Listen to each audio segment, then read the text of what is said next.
Hello, I'm Robert George, McCormick Professor of Jurisprudence at Princeton University and founder of the American Principles Project.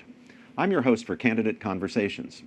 Candidate Conversations features in-depth one-on-one conversations with 2016 presidential candidates on the important issues of moral and constitutional principle facing American Catholics and our fellow citizens today. My conversation partner today is Senator Ted Cruz. Senator, it's good to be with you. Professor George, it's great to be with you as well. Well, you've called me Professor George before because, in full disclosure, Senator Cruz was my student at Princeton, a star student, I should add, at Princeton. I'm very proud to see him running for President of the United States. Well, thank you, Robbie. It's been an amazing journey, and you and I have known each other more than half of my life now. Oh. Ted, let's begin with a general question, but I think an important one.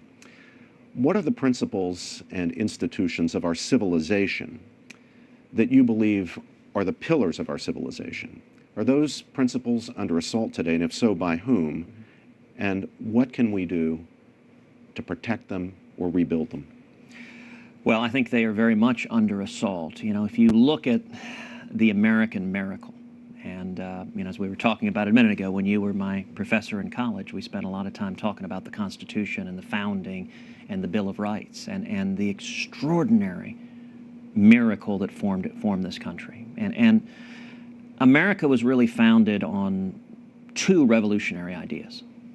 The first was that our rights come from God, that they don't come from kings or queens or monarchs, which for millennia, that's what men and women had been told, is that the monarch gives rights like crumbs from the table and they can be taken away at the whim of the government. And our nation began instead saying, as the Declaration put it, we hold these truths to be self-evident, that all men are created equal and endowed by their Creator with certain unalienable rights, and that among these are life, liberty, and the pursuit of happiness. That notion was a revolutionary notion, that our rights begin with God and are given to the people, and it's related to the second major miracle at the founding of this country, which is that the framers inverted the concept of sovereignty. For most of mankind's history, we had been told sovereignty likewise comes from the top down. It comes from the ruler. The framers began with the proposition that sovereignty begins with we the people, that the people retain sovereignty, and the Constitution, as Jefferson put it, was created to be chains to bind the mischief of government. Those were both revolutionary and extraordinary ideas. And what it resulted in was the freest and most prosperous nation the world has ever seen. A land where people like your ancestors and my ancestors could come and achieve everything. So when you look at what are the foundations of our country, I believe the foundations of our country are the free market principles and the constitutional liberties of free citizens to pursue life, liberty, and the pursuit of happiness, to pursue their natural God-given rights. And those foundations are profoundly under assault. Our natural rights. We have a federal government that is daily assaulting life, is assaulting marriage, is assaulting religious liberty, which is the first liberty protected in the First Amendment of the Bill of Rights. And as you know, the framers referred to religious liberty as our first liberty. And by the federal government, I assume you don't mean simply the executive branch, but the judiciary as well. And the Congress. It is a wholesale assault from Washington. It has gotten worse and worse and worse. We've seen the courts. We have an activist Supreme Court that is disregarding the law and the Constitution.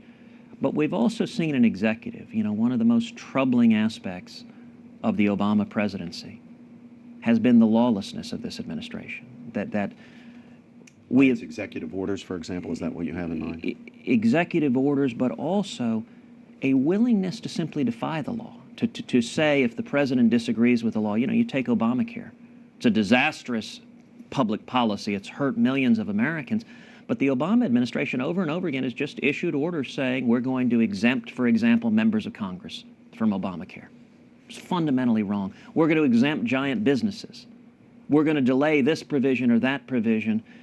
Under the Constitution, as you know, the president has a duty, a responsibility to take care that the laws be faithfully executed. That's the oath he swears. And we have never seen a president who so brazenly declares the authority to say if he disagrees with the law, he will not follow it, he will change it. You know, And by a law, I'm going to interrupt to just Yeah, yeah. ask, I'm assuming you don't necessarily mean an edict of the court. You mean a law actually passed by the Congress of the United States and signed into law either by him himself as president or by a previous president. That is exactly what the law is in our country, is their statutes passed through Congress, signed by the president. You can find them in the United States Code. That is the law along with the Constitution. So there's an infringement of the principle of the separation of powers, which is one of the key principles of the Constitution for protecting our liberties. That is exactly right. You know, a classic example is the president's approach to executive amnesty.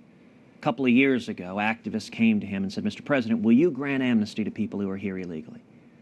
And his response was, he said, I can't. It's against the law. It's against federal immigration law. And he said, he was right about not that. An emperor. Yeah. And then just a few months later, as the election was approaching, he did exactly the thing he said he had no constitutional authority or legal authority to do. Apparently, he became an emperor. And that is a dangerous thing. Whether you agree or disagree with the policies of Barack Obama, if you've got a president that gets to pick and choose which laws to follow and which laws to ignore, you no longer have a president. The entire constitutional structure was based on the notion that no man is above the law, and if the president doesn't have to follow the law, what's the point of having a Congress, having the people have sovereignty if the president can choose what laws he will recognize and what laws he will ignore? You served in President Bush's administration. Did President Bush do the same thing with his signing statements? Would he be guilty of the same offense in your view? You know, most presidents have pressed the bounds, and abuse of executive power is not a new sin or original sin to the Obama administration. But the extent of it, the brazenness of it, is unique to Obama. You know, in the prior Congress, I was the ranking member on the Constitution Subcommittee of the Senate Judiciary Committee, and in that capacity, we put out a series of reports chronicling the lawlessness of the Obama administration. We outlined, for example, 76 lawless actions. We outlined some of the positions that the Obama Justice Department has taken in front of the United States Supreme Court, some of the radical positions in favor of government power where they've lost 9-0 over and over and over again. So, for example, they argued in one case that law enforcement can place a GPS on any American citizen's car with no probable cause, no articulable suspicion, but it can just go and place a GPS on your car right now parked outside. Sounds like a Fourth Amendment violation. Well, and the Supreme Court agreed. Unanimously, the Supreme Court rejected the Obama Justice Department's position. They said the Fourth Amendment said nothing whatsoever about the government placing GPSs on people's cars. Likewise. Well, I'm going to have to move on to the next question, but I get the point. Let me briefly give you one more, because Sure. it will be one you will know and care about. In the case of Hosanna Tabor. Oh, yes, religious liberty case. Religious liberty case. The Obama administration went before the Supreme Court and argued that the Constitution says nothing about whether priests and pastors and rabbis have the right to choose who they will hire and fire in their own church, about when a church is hiring a priest or pastor or rabbi. The Obama administration said the First Amendment does not protect the authority of your church to determine who the priest is. That was a shocking position that the administration took, I agree. And Elena Kagan, who had been the Solicitor General under President Obama, who was appointed to the court by Barack Obama, she leaned over the bench and said to the Obama Justice Department, I find your position astonishing. Yes, astonishing is judicial speak for outrageous. And unanimously, the Supreme Court rejected that. They've had a pattern of ignoring our constitutional liberties. I think it's really dangerous. Ted, the 14th Amendment says that no state shall deprive any person of life, liberty, or property without due process of law, nor deny to any person within its jurisdiction the equal protection of the laws. Now, the amendment in its 5th section includes a provision that delegates to the Congress the power, and I quote, to enforce by appropriate legislation the provisions of this article. Yep. Now, do you believe that unborn babies are persons within the meaning of the Equal Protection Clause of the 14th Amendment? And if so, will you call on Congress to use its authority under the 14th Amendment, pursuant to Section 5, to protect the unborn? Or do you take the view, as some do, that we can't do that until Roe versus Wade is overturned either by the court itself or by constitutional amendment. Where do you stand on that? Listen, absolutely yes. I think the first obligation of everyone in public office is to protect life. Life is foundational. In fact, as you look at the Declaration, that ordering of unalienable rights, life, liberty, and the pursuit of happiness, I think is a very deliberate ordering. Without life, there is no liberty, and without liberty, there is no pursuit of happiness. That each builds upon the other. And I very much agree that with the Pope's long-standing and prior popes before him's long-standing call to protect every human life from the moment of conception to the moment of natural death. And we can do that by congressional action. Absolutely, yes. Without waiting for the Supreme Court to overturn Roe versus Wade. Absolutely, yes, under the 14th Amendment. And, you know, we've seen, this is an issue where a lot of candidates talk about being pro-life. But my view as a voter is I'm interested in have you walked the walk? You know, the Bible talks about you shall know them by their fruits. You know, what is your record? You know, when I was the Solicitor General of Texas, the chief lawyer for the state in front of the U.S. Supreme Court, over and over again we defended the right to life. So, for example, we defended the federal partial birth abortion ban, went to the Supreme Court and we won 5-4. We defended New Hampshire's parental notification law. We went to the Supreme Court and we won unanimously. And when the Texas state legislature passed a law prohibiting taxpayer funds from going to Planned Parenthood, going to organizations that provide abortions, a federal district court struck that law down. And I personally argued the case in the Court of Appeals, and we won unanimously reinstating that law. And you know, Robbie, we saw this come really to a head just a few weeks ago. With the pain-capable Well, bill both with the pain-capable bill banning abortion of late-term abortion after 20 weeks, but also with the fight over Planned Parenthood. And it, the funding issue. Yes, and it was really, I think, a seminal moment. You know, if you remember the second Republican primary debate that was in California, where just about every candidate looked in the TV cameras and said, we should stop Planned Parenthood, we should defund them. And then just a couple of weeks later, here in Washington, we had a knockdown, drag-out fight on exactly that issue. And millions of Americans rose up and said, stop funding Planned Parenthood. These videos are horrific. They're heart-wrenching. They show the barbarity of what Planned Parenthood is doing. And I was proud to lead that fight to stop taxpayer funding for Planned Parenthood. And I have to say, of the other Republican candidates, they're all good men and women, but they were nowhere to be found. In that fight, when the fight was happening, can you imagine how differently that would have played out? If every Republican candidate had descended on Washington and had stood in unison and said, Mitch McConnell and John Boehner, don't give $500 million of taxpayer funds to Planned Parenthood. It would have changed the entire battle. And I think that's one of the reasons so many conservatives are uniting behind my campaign, because people are tired of just campaign rhetoric. They want to see someone who's walking the walk and is fighting to defend life. And I have spent many, many years doing exactly that. And as president, that's exactly what I'll do. Let me ask you an important question about judicial power. Now, no one denies that sometimes the Supreme Court gets the Constitution wrong. Yes. They're not infallible. As one of your competitors says, they're the Supreme Court, not the supreme being. They were certainly wrong in the Dred Scott decision, which prohibited Congress from banning slavery in the federal territories. They were wrong to overturn worker protection legislation in 1905 in Lochner against New York. And then they were again tragically wrong in Roe versus Wade in 1973, creating the abortion license. And now this year they've done it again, another tragic mistake in imposing same-sex marriage on the entire country in its decision in Obergefell versus Hodges.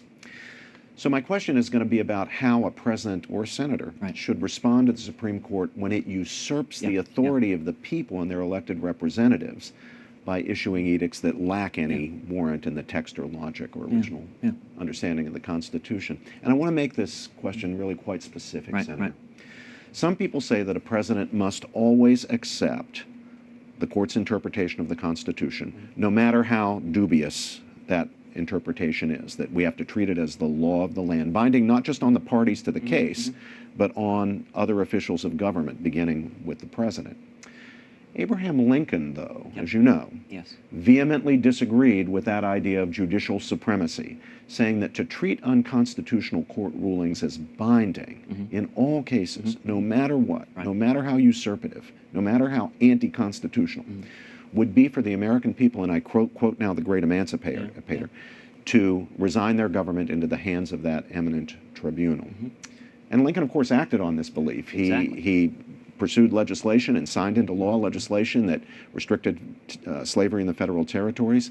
He issued passports and patents to black citizens who under Dred Scott against Sanford could not even be citizens. The Supreme Court said even free blacks couldn't be citizens.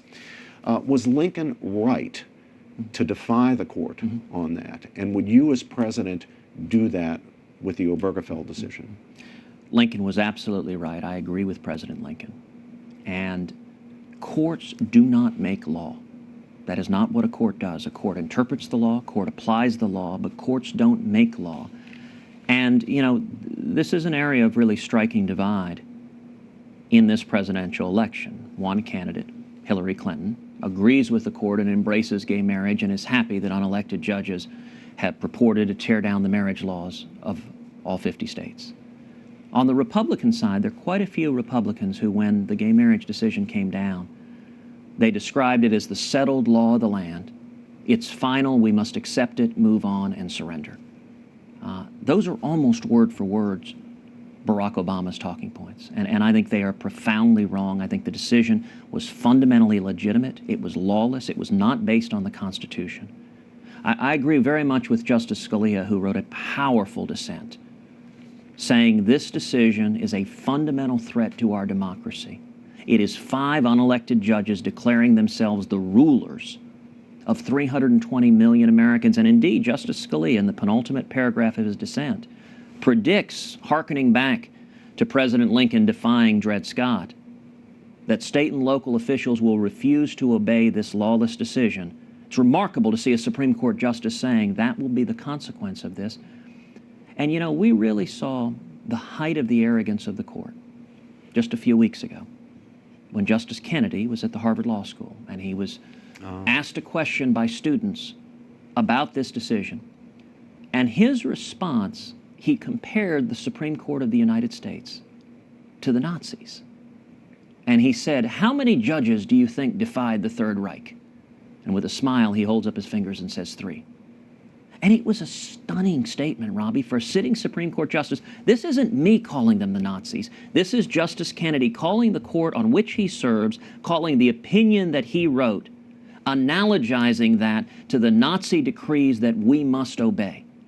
That is an arrogance. It is an elitism. It is being out of touch with our nation. And I'll point out... Just to be clear, surely Justice Kennedy was not embracing Nazism. He drew the analogy. And the obvious implication was, just as you're forced to obey the Nazis, you're forced to obey us as well. The law is the law. And if you don't like the law... Even if we are tyrannical and oppressive. Now, look, certainly he wasn't embracing all of the horrible things the Nazis did, but to make that analogy, that is essentially saying we wear the jackboot. And you must obey us. That is not the Constitution. There's nothing in the Constitution. And, you know, I'll give you an example that may surprise you on this issue, which is a number of weeks ago I went on the Stephen Colbert Show. That does surprise me. Okay. Not a friendly place for conservatives, to put it mildly. And, you know, the first few minutes we were yucking it up and having fun, and it went all right. And then Colbert, who's very politically liberal, immediately leaps into gay marriage. And my response, I said, Stephen, I'm a constitutionalist. Under the Constitution, marriage is a question for the states. And the audience, which leans very heavily left, began booing. And a bunch of newspaper reporters wrote headlines, you know, Colbert audience boos Cruz. What's interesting is they didn't write what happened afterwards. So Colbert, and I'll give him credit for this, he asked the audience, look, please be respectful, he's my guest, let's hear him out. And his response, he turned to me and he said, but Ted, marriage is found nowhere in the Constitution. Oh, he doesn't have the theory of the Constitution at all. If it's not found in the Constitution, it's left to the states and the democratic process. And you would be pleased to know that I remembered my constitutional law class from Professor George. And my response was, Stephen, Exactly. If it's not in the Constitution, under the 10th Amendment, it's left to the states. And then I turned to the audience and I said, look, y'all may agree or disagree on the policy of gay marriage, but why would you want every public policy issue of the day decided by 5 unelected lawyers who are accountable to nobody? If you care about an issue, how about convincing your brothers and sisters, convincing your neighbors, convincing 320 million Americans, win at the ballot box? That's called democracy.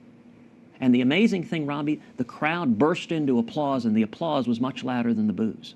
Even in a left-leaning Democratic audience, democracy and empowering the people instead of philosopher kings on the court resonates, and it's powerful because it's who we are as Americans. But it shows us just how poorly so many people understand our constitutional system. They don't understand that the default position really is democracy. Here the people rule. And judges can intervene not when they simply disagree with what the people do, but only when there's an actual warrant for it in the text of the Constitution, or its logic or structure or original understanding. That is absolutely right. And as you know, this has been a passion of mine. Since you were a student, yes, that's you know, right. back from when I was a teenager, indeed. You know, I wrote my senior thesis under your supervision on the 9th and 10th Amendments, on the limitations of the federal government to protect the authority of the people. And you know, I have to say, I think those principles have never been more under assault than they are right now. Yeah, and in part because, as your experience on the Colbert Show shows, people don't understand them. It's not that they reject them. In fact, if they applauded when you gave them a little lesson about it, that shows that it's not that they have heard about the Constitution and reject it. It's that they actually haven't heard about the Constitution. They have a false image of what the Constitution and it's something is. We need leaders who can stand up and speak the truth with a smile. Yeah. With a loving spirit, but with a smile. Now I do have to tell one story of back when I was a student, where I had submitted one of my junior papers to you, which as you know, your junior papers are a big part of your grade. It's a big part of graduating. And I got the junior paper back, and you had folded the corner of the front page over. And I'm remembering this. And you had written C+. Yes. and I held the paper with the super seriousness of a 19-year-old who was convinced. You know, they talk about your life flashing before your eyes. As I'm sitting there convinced I'm not going to get into grad school. All of that is falling over. My knuckles are white, and then I flip the corner over, and it says, "Just kidding, A." Yeah, that was rather cruel of me, and I should probably apologize in front of our audience here for that. It made an indelible impression. But you deserved an A. You deserved an A, and you got an A. Well, I appreciate it, and it got my attention, too. Good, it got your attention. Well, good. Professors often have trouble getting students' attention, but I'm glad it got yours. Ted, I want to move on to religious liberty, a very, very important issue, and the viewers of this broadcast are going to be extremely interested, of course, in hearing what you and the other candidates have to say. Our bishops, the Catholic bishops, have expressed really a deep concern about religious liberty, especially the emerging efforts to punish people for believing that marriage is the union of husband and wife, and for acting on that belief and leading their lives. Catholics, evangelicals, Eastern Orthodox Christians, Mormons, Orthodox Jews, it's really people of lots of different traditional faiths, have been penalized or even fired from government jobs. Our adoption agencies, Catholics, Lutherans, and others, have been excluded from helping orphan children, which many of them had done for decades and decades, very successfully, because they want to place children with a mom and a dad, in a home with a mom and a dad. Small business owners have faced bankrupting fines from government for declining to facilitate same-sex ceremonies by providing artistic services as photographers, for example, or providing catering, baking, and so forth. Now, in that powerful dissent that Chief Justice Roberts wrote in Obergefell, the same-sex marriage decision, he warned, and I'm going to quote him here for you, "The Solicitor General, the Obama administration Solicitor General, candidly acknowledged that the tax exemptions of some religious institutions would be in question if they opposed same-sex marriage. There is little doubt that these and similar questions will soon be forced on this court. Unfortunately," this is Chief Justice Roberts speaking, "people of faith can take no comfort in the treatment they receive from the majority on this court today," unquote. Well, given the seriousness of these religious liberty threats, what would you do as President of the United States to protect the rights of Christians and others here, Right, really right. people of all Sure, faiths. This is sure, not just, sure. just Christians, Jews, Muslims, yeah. people of all faiths who believe in marriage as right, a union right. of man and a woman. And specifically, would you, in your first 100 days, push for the passage of the First Amendment Defense Act, the FOTA Act, that would protect people's rights against any possible discrimination from the federal government or persecution, people's rights to believe and act on their belief that marriage is the union of husband and wife? So absolutely yes, and as you know, I'm an original sponsor of that legislation. And when it comes to religious liberty has been a passion for me for decades. And it has been something that I have been fighting to defend for many, many years. When I was the Solicitor General of Texas, we defended the Ten Commandments monument that stands on the state capitol grounds. We went to the U.S. Supreme Court and we won 5-4, upholding the public display of the Ten Commandments, changed the judicial interpretation all across the country. We defended the Pledge of Allegiance. You'll remember when an atheist sued seeking to strike down the pledge. Michael Newdow, he Yes. wanted to take under God out of the pledge. And we defended those words, one nation under God. We went to the Supreme Court and we won unanimously. President Lincoln's words at Gettysburg. And then likewise, when I was in private practice, I represented over 3 million veterans, pro bono for free, defending the Mojave Desert Veterans Memorial, which is a lone white Latin cross. It was erected over 70 years ago to honor the men and women that gave their lives in World War I. And the ACLU sued seeking to get that Veterans Memorial torn down. They won in the district court. They won in the Court of Appeals. The court ordered that Veterans Memorial to be covered with a giant sack with a chain and a padlock at the bottom, because they said you cannot gaze at the image of a cross on public lands.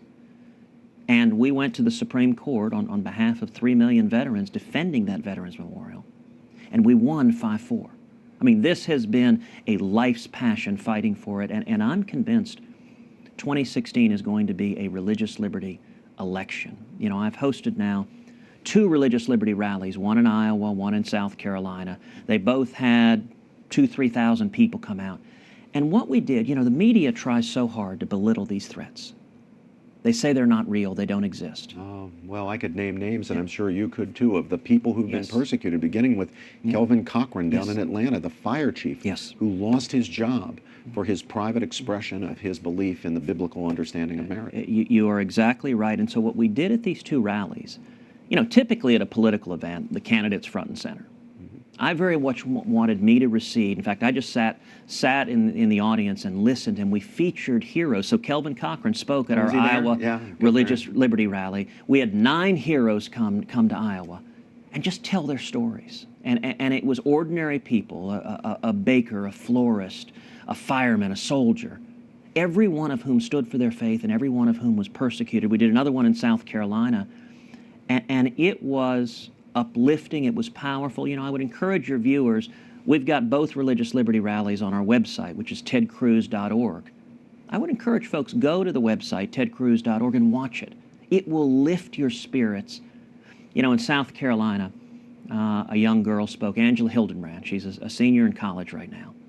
4 years ago, she was the valedictorian of her high school class in San Antonio. She's Catholic. And she was preparing her valedictory speech, and someone had filed litigation, afraid that they would pray at her graduation. And a federal court issued a temporary restraining order, ordering Angela not to pray. So it was a preemptive Yes. strike Yes. against her exercising her First Amendment freedom of speech right to say a prayer. And the order specified if she said the words God, Jesus, prayer, or amen, she would be thrown in jail. The order also explicitly exempted that if students wanted to kneel down and pray towards Mecca, they could do so, but you could not say Jesus. And think about this for a second. A 17-year-old high school senior, what should be the proudest day, or one of the proudest days of her life, and she's facing a choice. Does she refuse to acknowledge God, or does she go to jail? And thankfully, she filed an emergency appeal in the Court of Appeals, and they reversed that decision, and she stood in her valedictory speech and offered a prayer of thanksgiving. But those are the assaults we're seeing. And We are seeing it, Ted. The crazy thing really about it, when you think about it, is Here's this young woman, just exercising her basic rights as an American citizen, a free human being, to pray. Not forcing it on anyone. No one else is being forced to pray. They're going to listen, but they can say what they want as well when it's their turn. But every session of the Congress in which you serve is opened with a prayer. And indeed, every session of the Supreme Court of the United States is opened not only with a prayer, but with an invocation of God. God save the United States and this honorable court. And more than once I've wondered if that should be rephrased, God save the United States from this honorable court. Senator, the Obama administration has issued a new ruling requiring every public school in the United States to give biological males who say that they are psychologically female access to girls' showers, bathrooms, and dressing areas. The administration threatens school districts, like one in Illinois, with the loss of federal funding if they refuse to comply with this. Hundreds of girls and boys walked out, actually, of one school, Hillsborough High School in Hillsborough, Missouri, to protest this invasion of their privacy. This new uproar is happening at a time when many other parents are already upset by the way federal funding is used, manipulated, to change the curriculum in their state. Some 46 states. This is the so-called Common Core. With little input from parents. So what will you as president do to guarantee that federal funding will not be used, won't be weaponized to force school districts to require girls to shower with boys or undress with boys? And what else will you do to stem the growing misuse of regulations, not just funding, testing, for example, and funding, of course? And what will you do to restore to parents and to local communities the control that under the Constitution they are supposed to have of their children's education? Well, look, this is ridiculous. It shows just how radical and extreme the current administration is. You know, I'm the father of two little girls. Caroline and Catherine are 7 and 5. I don't want my daughters taking showers with little boys. I don't want them when they're in junior high or high school. And it's absurd. No parents do. And these are zealots. Yesterday, I chaired a hearing in the Judiciary Committee where the acting head of the Civil Rights Division refused to disagree with this proposition. She was asked, is the Justice Department going to begin persecuting school districts that say little boys and little girls don't have to shower together? And she refused to answer those questions. It is radical and extreme. Now, you asked what we should do about it. We should do a number of things about it. Number one, I've pledged, if I'm elected president, that in the opening days I will direct the Department of Education that Common Core ends today. The Obama administration has used race to the top funds, has used federal power to bludgeon the states into adopting Common Core. That will end if I'm elected president. Beyond that, when it comes to the Department of Education, I think we should abolish the Federal Department of Education. Education is too important for it to be dictated by unelected bureaucrats in Washington. Instead, we should block grant that money, send it to the states. It ought to be at the state and local governments where parents have direct control. You know, if it was the local school board that was insisting little boys and little girls shower together, the parents would be in an uproar, the school board would be thrown out almost immediately, and it would never happen. The Constitution would be working. Exactly. That's the democratic process. When decisions are made by unelected bureaucrats in Washington, they don't care what the parents think about their kids. It doesn't, and that disconnect is profoundly harmful. And, you know, likewise, on religious liberty, we were talking about a minute ago. I have promised, if I'm elected president, on the very first day that I'm in office, I will direct the United States Department of Justice and the IRS and every federal agency that the persecution of religious liberty ends today. And it has been the abuse of executive power where Obama has committed his most egregious offenses. The silver lining of that is everything done with executive power can be undone. Exactly. Yeah. Senator, the Catholic Church teaches what we call the preferential option for the poor. And basically that understanding is that when it comes to any proposed policy, the first thing we should ask about it is, what will its impact likely be on the weakest, most vulnerable members of our community, the unborn, to be sure, physically or mentally handicapped or disabled people, and those who are mired in poverty. Now, it's true, of course, that sometimes policies that help the best off, or those who are already well off, also help the poor by elevating general prosperity and providing very valuable, needed employment opportunities. But are there things that you specifically would do to help the poor and the middle class in this country? Absolutely. And let me start with first principles and then go to specifics. The reason I am a conservative is because I believe the American free enterprise system has been the greatest engine for freedom and prosperity the world has ever seen. And indeed, I've described my political philosophy as what I call opportunity conservatism, which is that every issue we look at, we should look at through a Rawlsian lens. We should look at how does it impact the least off among us. Well, Professor Rawls did say that. You're absolutely right. But those of us who are Catholics like to think that the Church actually said it first.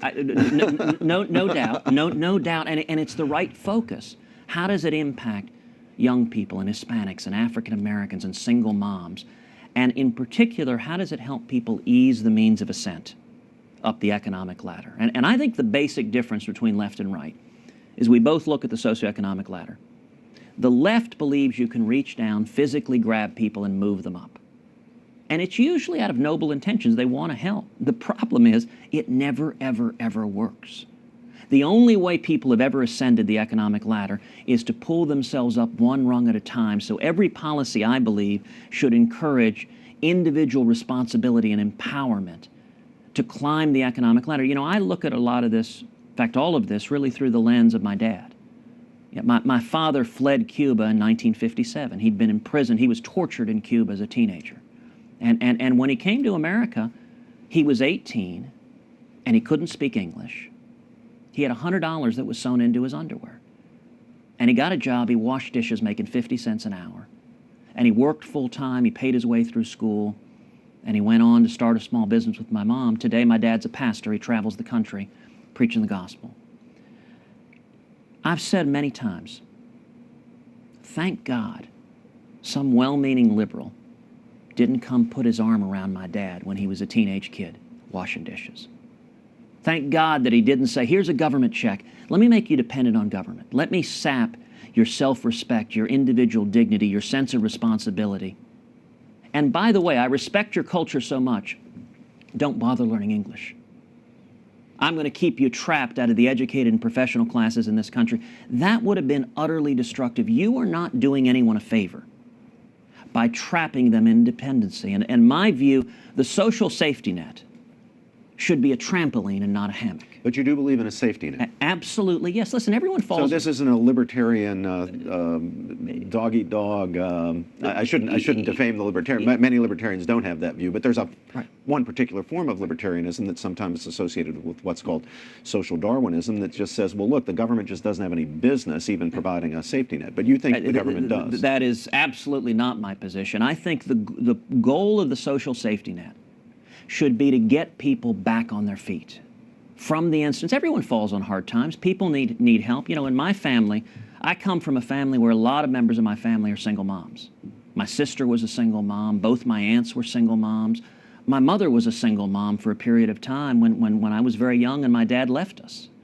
Now, thankfully, he became a Christian and he came back and restored our family. But people fall on hard times. But you look at one of the most successful public policy revolutions of modern times, it was in the mid-90s, welfare reform. When Republicans took over Congress and fought Bill Clinton and managed to pass welfare reform, he vetoed it over and over again. Eventually they passed it. And all the liberal newspaper writers said millions of people are going to be thrown into the streets, they're going to starve, this is terrible. What it did is it required people on welfare to seek work or go to work, and it had an incredible impact. It lifted millions of people out of poverty where they went and got jobs. It transformed their lives.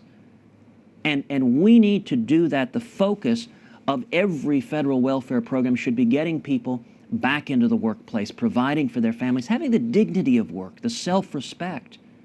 And I would note one of the most powerful policies with regard to that is school choice. I am absolutely passionate about school choice. I think it's the civil rights issue of the 21st century. Indeed, I will observe, a few years back, I served on Notre Dame's commission on Catholic education in the Hispanic community. Now, as you know, even though I'm Cuban, Irish, and Italian, I'm not actually Catholic. Which is a curious story in and of itself. But I was the only Southern Baptist on Notre Dame's Commission on Catholic Education in the Hispanic community, and the reason is the Catholic Church has been so incredible, going into disadvantaged communities, providing educational opportunity, transforming the lives of kids, and I think we need to campaign that every child in America, regardless of race or ethnicity or wealth or zip code, deserves access to a quality education, and that is a passion as near and dear to my heart as anything there is. Well, that's certainly going to resonate with a lot of our viewers, because we do see school choice as an important social mobility enhancing device, really. I mean, if we're going to attack the problem of poverty in this country, education is key, yes, and empowering parents is key. Now, I should also add, Ted, that in my opinion, some of the very best Catholics out there are Southern Baptists. Begin that list with my friend Russell Moore. Finally, we're a nation of immigrants. You and I are both of immigrant stock, proudly, gratefully to this country. Because immigration really has been a source of strength, not only for the immigrants who get the wonderful benefits of opportunity in this country and liberty in this country, but also for the nation. This nation has benefited enormously. Absolutely. Millions and millions of people have come here, and not just people who are well-educated or well-off. Let's remember that many of the people who really have helped to build America's greatness came here with nothing, or with $100 sewn into a piece of clothing or something like that. Many have not been well educated, but they have made enormous contributions, and their children have gone on to be professionals, to go to Princeton and go to Harvard Law School and to be lawyers and Supreme Court advocates and run for President of the United States. The Catholic bishops have long favored a form of a version of comprehensive immigration reform that would combine a generous welcoming policy for legal immigrants, and at the same time humane treatment, not involving mass deportations or the separation of families for people who are here unlawfully. Now, do you agree with the bishops, or do you disagree with some aspects of their policy, and how would a Cruz administration handle the immigration issue? Well, I think on immigration, there's actually a lot of bipartisan agreement outside of Washington. I think most Americans have a lot of common ground on this issue. I think there is overwhelming bipartisan agreement that we have got to get serious about securing the borders and stopping illegal immigration. And I think there is also considerable bipartisan agreement outside of Washington that we should welcome and celebrate legal immigration. You know, Reagan called legal immigrants Americans by choice. And my view of it is very simple, which is legal, good, illegal, bad. I think we can do both. We can have a legal immigration system that benefits America, that serves the American people and our needs and interests, and we can also secure the borders. I've rolled out a very detailed immigration plan. It's on my website, tedcruz.org. You can read chapter and verse the specifics. If I'm elected president, we will secure the border. Actually, existing federal law is quite robust. What federal statutes require the construction of 700 miles of double-layered fencing on the southern border. President Obama has built 36 miles of it. He's just ignoring the law, refuses to comply with it. Federal law requires a strong biometric exit-entry system for visas. 40% of illegal immigration is not coming across the border, it's visa overstays. President Obama just refuses to comply with the law. It's on the statute books. The federal government just doesn't do it. If I'm elected president, we will secure the border. We will build a wall that works. We will triple the Border Patrol. We will use technology. We will use E-Verify. And we will actually solve the problem. And let me point out, this is a problem that impacts law enforcement. You know, I represent Texas. There's 1,200 miles of border with Mexico and Texas, and we deal every day with the law enforcement challenges, with criminality, with the national security threats. But securing the border is also a question of humanity. You know, I would invite folks, come down to South Texas and see what is happening there. I've seen photograph after photograph of the bodies of women and children abandoned in the desert. The people smuggling people into these countries, they're not carrying social workers. They are hardened criminal cartels profiting hugely from the exploitation of desperate people. And they're sexually abusing women and children, they're physically abusing women and children, and hundreds and hundreds and hundreds are abandoned to die, pregnant women left to die. Nobody who is concerned about compassion and humanity would want to continue a system that continues to incentivize illegal immigration. So you've got a plan for fighting the illegal immigration problem. Are you saying that on the legal immigration front, you'll resist the calls of those who are demanding a dramatic decrease in the number of immigrants we accept on the theory that they take jobs from Americans and so forth? Look, I think our top priority needs to be protecting working men and women. And so for example, we can reform legal immigration so that we speed it up, we reduce the paperwork, we reduce the bureaucracy. You know, one of the things the Obama administration is doing is it is raiding the funds that legal immigrants pay and using it to fund their illegal amnesty program. And, you know, I'll tell you, just a few days ago, I was in the Newark airport, and a gentleman walked up to me. He was Indian American, from India originally, and he said, I'm a physician. He said, I waited 10 years to come to this country. I spent thousands of dollars in legal fees. I came here legally.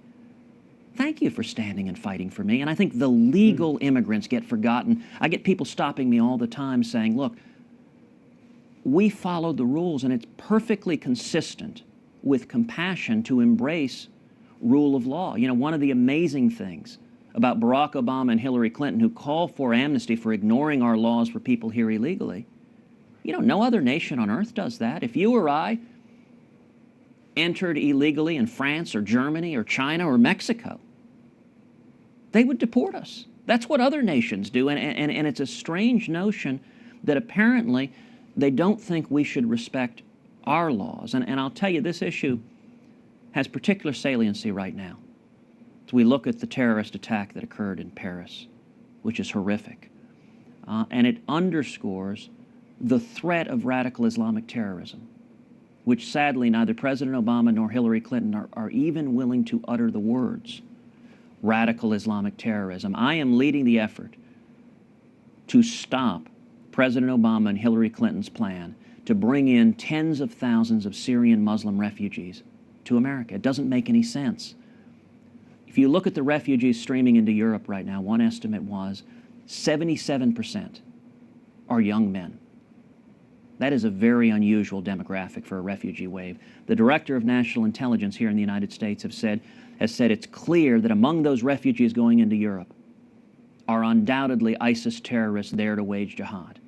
Now, we're seeing a humanitarian crisis in the Middle East, but I believe the Syrian Muslim refugees should be resettled in the Middle East, in majority Muslim countries. But I've drawn a distinction, and I know this is an issue very dear to your heart. I've drawn a clear distinction between those refugees and the Christians who are being persecuted. And what we are seeing in the Middle East with Christians being persecuted, ISIS is attempting to carry out genocide on Middle Eastern Christians. They are being crucified, they are being beheaded. And I believe the Christians are in a materially different position, and we need to work to provide them a safe haven. It is one of the most shameful things about this administration that it refuses to hear the cries of the Christians being persecuted. And I would note, President Obama just this week has attacked me twice for saying we should not be letting in refugees who may be ISIS terrorists, but we should be hearing the pleas of the Christians. He's called that un-American. I think it is the essence of who we are as Americans, to be compassionate to everyone, but also to protect our national security, because the attack in Paris, ISIS has made clear they intend to carry out similar terrorist attacks in the United States. And we shouldn't be letting in people who this administration cannot vet to determine if they're members of ISIS. ISIS has made good on its threats Yes. to carry out terror in Europe, and it has also threatened to carry out terror in the United States, and we have no reason to believe they are not serious and capable Yes. of doing it. Senator, I wish we had more time, especially to pursue this issue. I know you draw the distinction between Islamic radical terrorism and ordinary Muslims who are good American citizens and who should not be persecuted or discriminated against. And in fact, on that point, you know, this summer I wrote a book called A Time for Truth. And one of the things I do in that book is I profile President Sisi in Egypt, who on January 1st of this year in Cairo gave an incredible speech calling out radical Islamic terrorism. Now, that was a courageous speech for President Sisi to give. He is a Muslim. Right. And to stand up to the radical Islamic terrorists, he is ensuring that there is a bounty on his head that they are trying to murder him. It was courageous. I profile our Muslim friends because they are the people who are working against why is our president not showing the same courage that President Sisi is? President Sisi will call out radical Islamic terrorists, and yet President Obama refuses to do so. Yeah. And I think that's really dangerous. I've myself been a critic of Sisi's policies in some other human rights areas, but I do join you in saluting him for being willing to actually name names about what's happening here. Right. Senator, thank you for being with me on Candidate Conversations. Thank you, Robbie. Good. Well, I'd like to thank Senator Cruz for joining me today on Candidate Conversations 2016. And thank you for joining us, and I hope to see you again for the next Candidate Conversations 2016. See you soon.